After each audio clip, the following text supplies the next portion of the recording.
लोग पहुंचे थे वैल्यूएशन ऑफ गुडविल में, क्वेश्चन नंबर 10 में, और लास्ट लेक्चर जो था वीडियो लेक्चर, उसमें हम लोग यहाँ तक पहुंच गए थे, एडजस्टमेंट सारी कंप्लीट हो गई थी। ठीक है, अभी ओल्ड बैलेंस शीट के अनटिक आइटम्स बाकी हैं, एडजस्टमेंट्स हमारी कंप्लीट हो गई थी। ये 2011 यहाँ पे लास्ट ईयर है, तो बैलेंस शीट का ईयर भी 2011 होना चाहिए, मैंने बहुत बार बताया। अब बैलेंस शीट में दे अनटिक आइटम सॉल्व कर दें। ओल्ड बैलेंस शीट में गुडविल दिया हुआ है 40,000, ये जो ओल्ड बैलेंस शीट में गुडविल दिया हुआ है 40,000, ये हमारे काम का नहीं है, कभी भी नहीं, किसी भी चैप्टर में नहीं, कभी भी किसी भी चैप्टर में ये ओल्ड गुडविल 40,000 हमारे काम का नहीं है। इसके बाद दिया हुआ प्लांट एंड मशीनरी, इसके बाद दिया plant and machinery 80,000। Plant and machinery actually हम लोग लिख चुके हैं, प्लांट एंड मशीनरी हम लोगों ने पहले से ही लिख दिया है। ओके,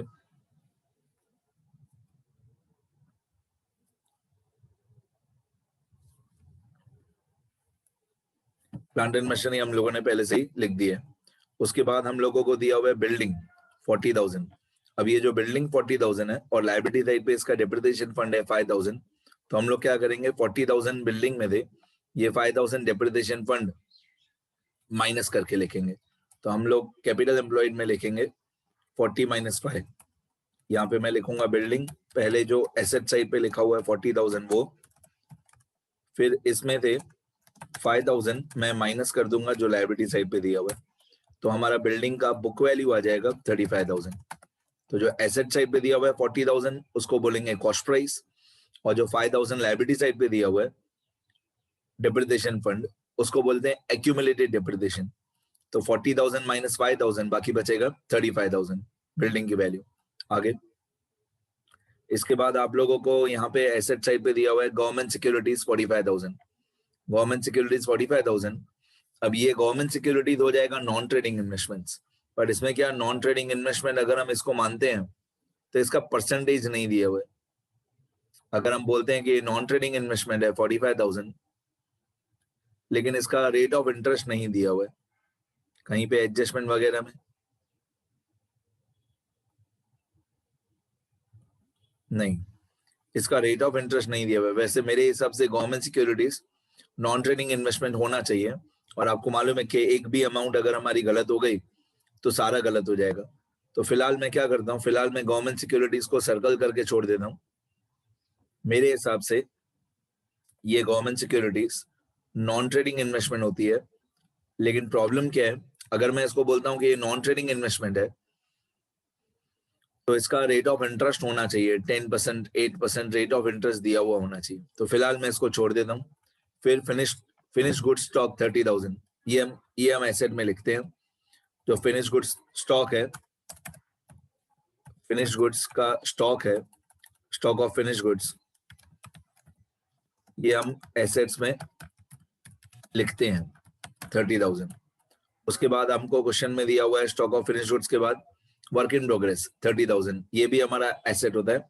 वर्क इन प्रोग्रेस भी एक टाइप का स्टॉक ही होता है, वर्क इन प्रोग्रेस। अब ऐसे बोल सकते हो stock of work in progress, ये भी हमारा एसेट होता है। आगे 30,000, फिर क्या दिया हुआ है, डेटर्स 124 - 4। तो कभी भी डेटर्स में कंफ्यूज हो जाओ तो ऐसे याद रखना, आउटर कॉलम, डेटर्स का आउटर कॉलम में 1,20,000। तो कभी भी डेटर्स में कंफ्यूज हो जाओ तो याद रखना, सारे चैप्टर्स में आउटर कॉलम, कोई भी एडजस्टमेंट नहीं दी हुई है डेटर्स में, तो आपको लिखना है डेटर्स का आउटर कॉलम 1,20,000। डेटर्स का आउटर कॉलम 1,20,000। बिल रिसीवेबल लेते हैं, कैश भी लेते हैं, प्रीपेड एक्सपेंस भी लेते हैं, ये तीनों एसेट्स में लेते हैं, bill receivable, cash, prepaid expense. Bill receivable, cash और प्रीपेड एक्सपेंस ये तीनों लेंगे, 20,000, 10,000 और 5,000। बिल रिसीवेबल,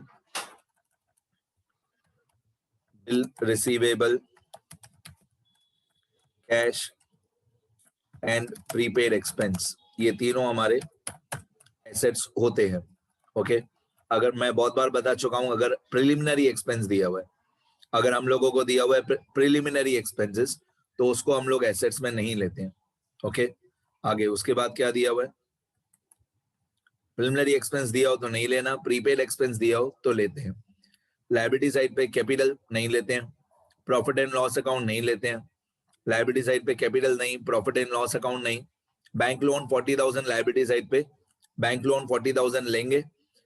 बैंक लोन में पहले लिख देता हूँ 40,000, बैंक लोन 40,000 लायबिलिटीज में लेंगे। तो यहाँ पे थोड़ी स्पेस छोड़नी पड़ेगी मेरे को।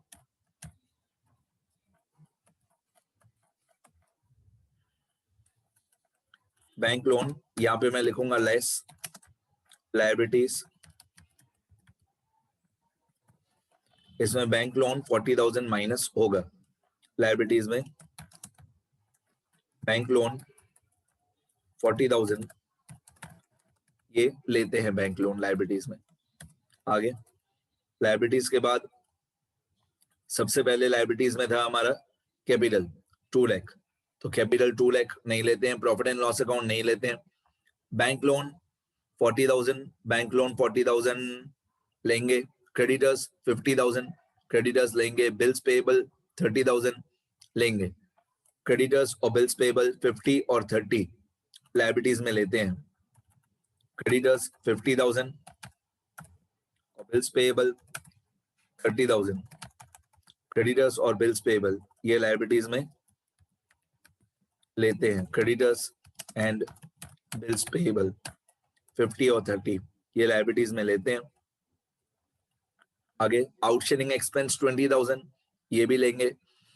आउटस्टैंडिंग एक्सपेंस 20,000 ये भी लायबिलिटीज में आता है। आउटस्टैंडिंग एक्सपेंस, आउटस्टैंडिंग एक्सपेंस 20,000 ये लायबिलिटीज में आता है, लेते हैं लायबिलिटीज में इसको। Outstanding expense 20,000। Depreciation fund of building वो मैंने बिल्डिंग में से ही माइनस कर दिया। बाकी बचा provident fund 13,000, 13,000 provident fund liabilities में लेते हैं। तो प्रोविडेंट फंड 13,000 लायबिलिटीज में लेते हैं। प्रोविडेंट फंड ये लायबिलिटीज में लेते हैं। अब एक चीज का मेरे को अभी तक डाउट है कि ये जो नाम था गवर्नमेंट सिक्योरिटीज, गवर्नमेंट सिक्योरिटीज मेरे हिसाब से नॉन ट्रेडिंग होता है, इसलिए मैं इसको कैपिटल एम्प्लॉयड में नहीं ले रहा हूँ। देखते हैं टेक्स्ट बुक वालों ने क्या किया है। अब यहाँ तक का टोटल, यहाँ तक का टोटल है 3,46,000। यहाँ तक जो एसेट्स हैं सारे उनका टोटल है इक्वल टू सम 3,46,000। ये 96,000 से लेकर 5,000 तक ये एसेट्स का टोटल आ गया 3,46,000।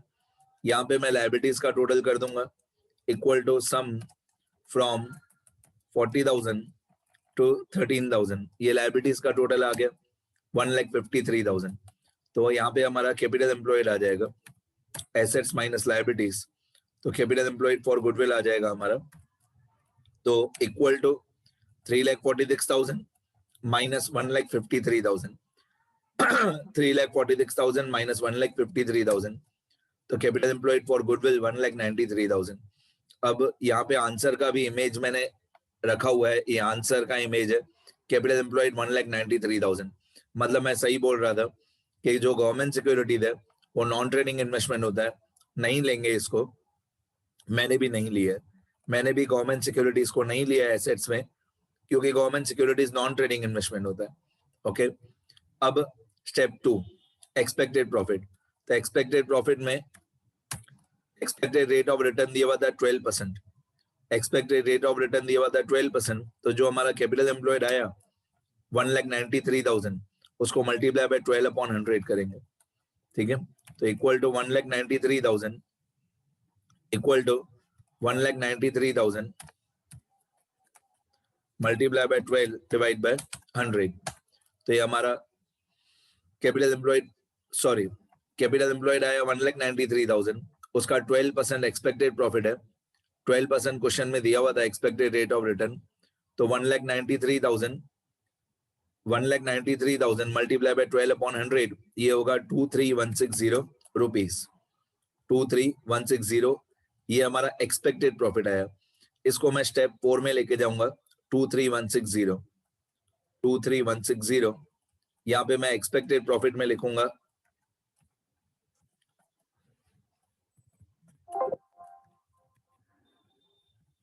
यहाँ पे मैं एक्सपेक्टेड प्रॉफिट में लिखूंगा 23160, ठीक है। ये स्टेप 2 का जो आंसर है ये स्टेप 4 में काम आता है, 23160 एक्सपेक्टेड प्रॉफिट। आगे स्टेप 2 तक हमारा कंप्लीट हो गया। इस क्वेश्चन में हार्ड था ये स्टेप 3A, क्योंकि इसमें बहुत सारे एडजस्टमेंट्स थे। तो सबसे पहले प्रॉफिट बिफोर टैक्स था, फिर मेहुल का रेम्यूनरेशन माइनस किया, फिर क्लोथिंग स्टॉक माइनस किया, फिर एक साल में क्लोथिंग स्टॉक माइनस होगा तो दूसरे साल में वही प्लस होगा, क्योंकि एक साल का क्लोथिंग स्टॉक दूसरे साल का ओपनिंग स्टॉक होगा। फिर profit on sale of machine, मैंने बोला अबनॉर्मल प्रॉफिट होता है इसलिए माइनस करेंगे। फिर एक न्यू मशीन खरीदी थी 10,000 की और उसको भूल से पीएनएल में लिखा था, तो इस पीएनएल में थे मशीन के परचेज को हम लोगों ने भूल से पीएनएल में एज रेवेन्यू एक्सपेंस लिख दिया था। तो रेवेन्यू एक्सपेंस हटाएंगे पीएनएल में थे तो प्रॉफिट बढ़ेगा, फिर उसी का डेप्रिसिएशन माइनस किया हुआ है, फिर ये करेक्टेड प्रॉफिट आया हमारा, ठीक है। मतलब ये जो 52,000 है उसने -8,000 -4,000 000, तो 52,000 में से 8,000 और 4,000 माइनस किया हुआ है तो ये करेक्टेड प्रॉफिट आ गया 40,000। फिर यहाँ पे 40,000 सेकंड ईयर में -8,000 +4,000 -2,000 +10,000 -500 43,500, और ये मैं लास्ट वीडियो लेक्चर में बता चुका हूँ। 62,000 -8,000 -950 तो 53050, ये 3 करेक्टेड प्रॉफिट आ गए हमारे। 40,000 43,500 और 53050 जो ऊपर करेक्टेड प्रॉफिट आया था यहाँ पे लास्ट में, यहाँ पे जो ऊपर करेक्टेड प्रॉफिट आया था उसी को नीचे वेटेड एवरेज वाले स्टेप में लिखे गए, स्टेप 3B में, और ये करेक्टेड प्रॉफिट लिख दिया। करेक्टेड प्रॉफिट मतलब x, करेक्टेड प्रॉफिट मतलब x, वेट मतलब w, और ये वेट्स भी क्वेश्चन में दिए हुए हैं 1 2 3, और ये जो भी सारी एडजस्टमेंट्स थी ये उनके वर्किंग नोट्स पे मैंने आपको लास्ट वीडियो लेक्चर में बताए थे। एडजस्टमेंट नंबर 2 के वर्किंग नोट, एडजस्टमेंट नंबर 3 के वर्किंग नोट्स, सब कैलकुलेशन के साथ मैंने आपको बताया था। ये रूल बोला था मैंने थियरी वाले पेजेस में लिख लेना। ये एडजस्टमेंट 4 मैंने समझाया था।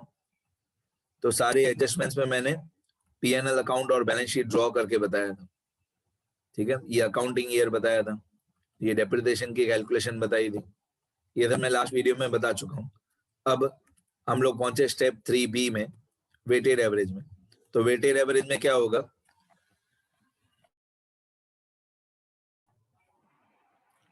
वेटेड एवरेज में क्या होता है, वेटेड एवरेज में x मल्टीप्लाई बाय w, मतलब 40,000 multiply by 1, obviously 40,000 multiply by 1 तो ये हुआ 40,000। फिर 43,500 मल्टीप्लाई बाय 2 तो 87,000। फिर 53050 मल्टीप्लाई बाय 3 तो ये आएगा 159,150।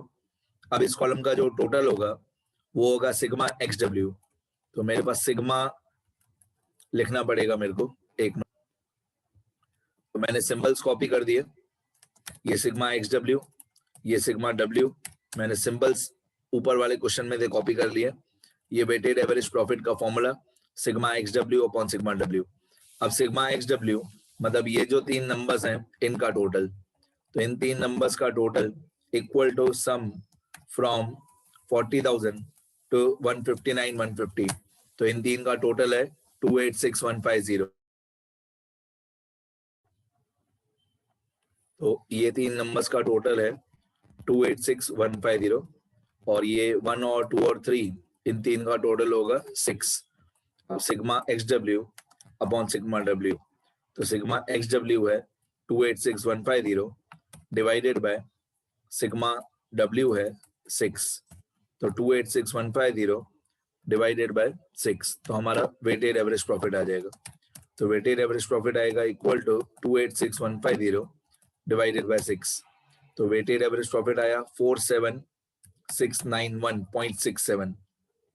मैं इसको अप्रोक्सीमेट कर देता हूँ, अप्रोक्सीमेटली 47692 हो जाएगा, 47692 ये हमारा वेटेड एवरेज प्रॉफिट आया। अब ये 47692 हमारा वेटेड एवरेज प्रॉफिट आ गया, इसको स्टेप 3C में लेके जाएंगे। स्टेप 3C में ये जो प्रॉफिट होता है बिफोर इंटरेस्ट एंड टैक्स, वहां पे हम लिखेंगे 47692, profit before interest and tax. अब ये है confusing point, interest on non trading investment. Actually मैं यहाँ पे एक नोट लिख देता हूँ, government securities non trading investment है, लेकिन उसका रेट ऑफ इंटरेस्ट नहीं दिया हुआ है। ये क्वेश्चन जिसने बनाया है उसने गलती की है। Rate of interest on government securities is not given. तो गवर्नमेंट सिक्योरिटीज का अगर रेट ऑफ इंटरेस्ट दिया हुआ होता, अगर गवर्नमेंट सिक्योरिटीज का रेट ऑफ इंटरेस्ट दिया हुआ होता तो मैं यहाँ पे आराम से इंटरेस्ट कैलकुलेट कर लेता, बट यहाँ पे इंटरेस्ट नहीं दिया हुआ है तो माइनस जीरो इंटरेस्ट नहीं बताया हुआ है कितना, रेट ऑफ इंटरेस्ट नहीं बताया हुआ है। तो 47692 minus zero equal to 47692 minus zero, तो बाकी 47692। टैक्सेस 50% वैसे नॉर्मली होता है, बट क्वेश्चन में देखना पड़ेगा कि टैक्स का रेट दिया हुआ है कि नहीं। तो क्वेश्चन में जाएंगे और कहीं पे भी टैक्स शब्द दिया हुआ है कि नहीं वो देखना पड़ेगा। यहाँ पे कहीं पे भी टैक्स शब्द नहीं दिया हुआ है। Market price, expected rate, last 3 years, tax शब्द नहीं दिया हुआ है। ठीक है, मे बी एक उसका रीजन ऐसा हो सकता है, टैक्स शब्द नहीं दिया हुआ है, मैं क्वेश्चन में ढूंढ रहा हूं। उसका एक रीजन ये हो सकता है कि ये मेहुल ब्रदर्स है। ब्रदर्स मतलब आप बोल सकते हो यहाँ सिंगल ओनर या पार्टनरशिप, और सिंगल ओनर या पार्टनरशिप में 50% टैक्स नहीं होता है, वो कंपनीज में होता है। ठीक है, तो टैक्स शब्द पूरे क्वेश्चन में कहीं पे भी नहीं दिया हुआ है, इसलिए मैं टैक्स लिखूंगा 0। पूरे क्वेश्चन में कहीं पे भी टैक्स शब्द नहीं दिया हुआ है, तो हमारा टैक्स हो जाएगा 0। उसका भी मैं नोट लिख देता हूं, यहाँ पे मैं नोट लिख देता हूं। टैक्स वर्ड इज टैक्स,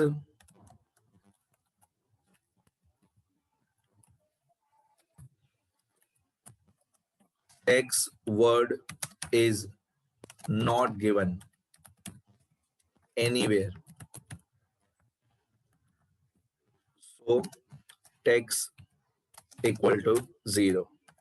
पूरे क्वेश्चन में कहीं पे भी टैक्स शब्द नहीं दिया हुआ है, इसलिए हम लोग टैक्स लेंगे 0। ठीक है, बाकी कितना बचेगा, तो 47692 माइनस 0, बाकी बचेगा 47692। अब प्रेफरेंस शेयर डिविडेंड भी नहीं होगा। क्यों नहीं होगा, क्योंकि लायबिलिटी साइड पे प्रेफरेंस शेयर कैपिटल ही नहीं है। ओल्ड बैलेंस शीट में लायबिलिटी साइड पे प्रेफरेंस शेयर कैपिटल ही नहीं है, तो प्रेफरेंस शेयर डिविडेंड भी नहीं होगा। तो हमारा एवरेज प्रॉफिट आएगा 47692 माइनस 0, बाकी 47692। ये हमारा एवरेज प्रॉफिट फॉर गुडविल 47692। अब इसको हम लोग लेके जाएंगे यहाँ पे सुपर प्रॉफिट में 47692।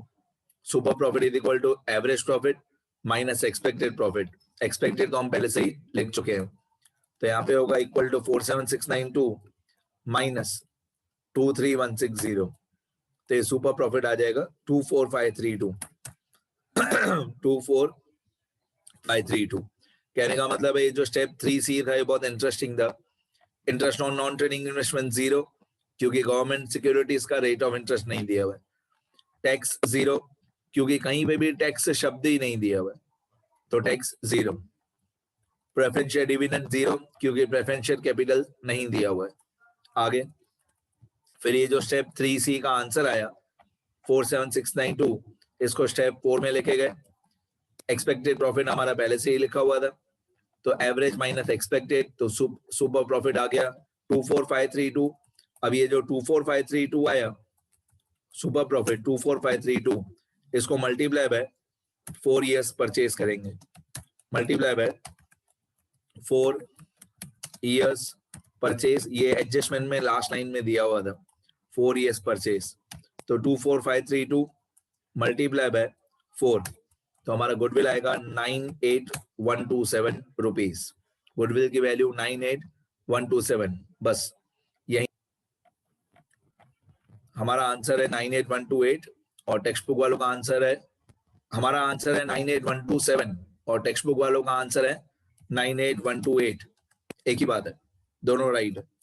अब मैं स्क्रॉल कर देता हूं जैसे आप लोग लिख सको शुरू से लेकर सारा। ये हमारा क्वेश्चन नंबर 10 था। ये क्वेश्चन है,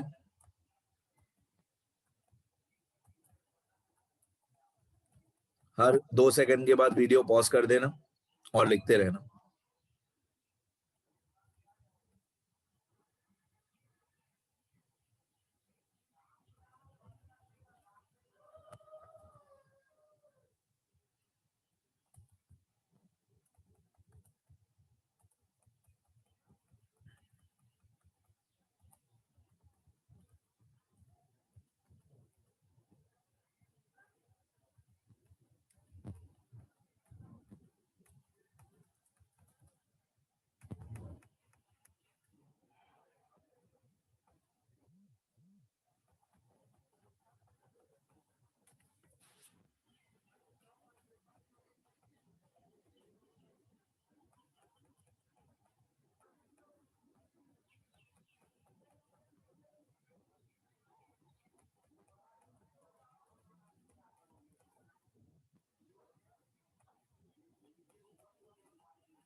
ठीक है बेटा, यहाँ तक ये आंसर लिख लेना सब लोग।